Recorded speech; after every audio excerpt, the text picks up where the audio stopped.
पर भगवान केवल देव नहीं है, जितने भी देवता हैं 33 कोटि देवताओं में शंकर जी की गिनती नहीं है। 33 कोटि देवताओं में शिव जी का नाम नहीं। शिव जी तो देवों के भी देव, महादेव है। वो देव नहीं, वो महादेव।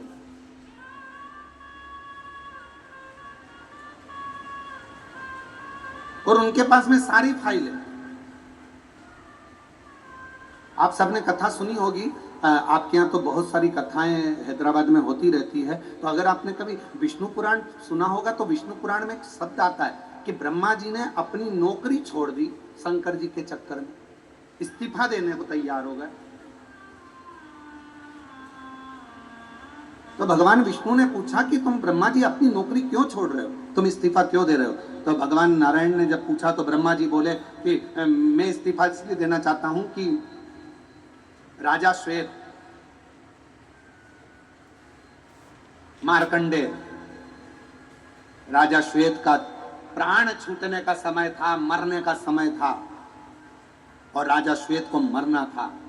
जब यमराज को मैंने फाइल पर सिग्नेचर कर दे दिए, ब्रह्मा जी बोले कि मैंने सिग्नेचर करके दिए कि नीचे जा और इसको उठा ला, मार दे इसको, राजा श्वेत के प्राण छूटना है। तो राजा श्वेत को उठा कर लाना था। ब्रह्मा जी ने जब फाइल सिग्नेचर करके दे दी तो यमराज ने उस फाइल को स्वीकार करा और यमराज ने अपने यमदूत राजा श्वेत को लेने के लिए भेजा। तब फिर तो भगवान नारायण ने पूछा कि तुम नौकरी क्यों छोड़ रहे हो, इस्तीफा क्यों दे रहे हो? बस इसीलिए दे रहा हूं कि मेरे सिग्नेचर का काम ही नहीं। तो हुआ क्या, राजा श्वेत ने, जिसका अंतिम समय था, मरने का समय था, और राजा श्वेत ने उस समय पर शंकर भगवान के मंदिर में बैठकर शिव जी के मंदिर में झाड़ू पोछा कर रहा था, पूजन कर रहा था, शिव जी को जल चढ़ा रहा था।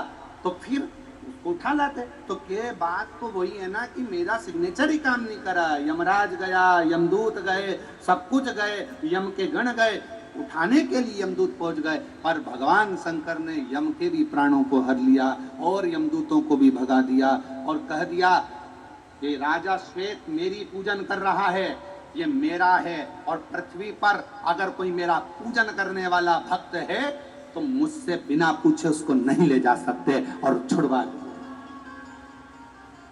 तो मेरी तो सिग्नेचर का काम ही नहीं है, तो फिर मुझे फाइल बनाने से मतलब क्या? मुझे तो इस्तीफा दे दो। ब्रह्मा जी बोले मुझे नौकरी नहीं करना, मुझे तो देवलोक में रहना ही नहीं है। जब शंकर जी की इतनी चल रही है और हमारी चल ही नहीं रही तो मतलब क्या?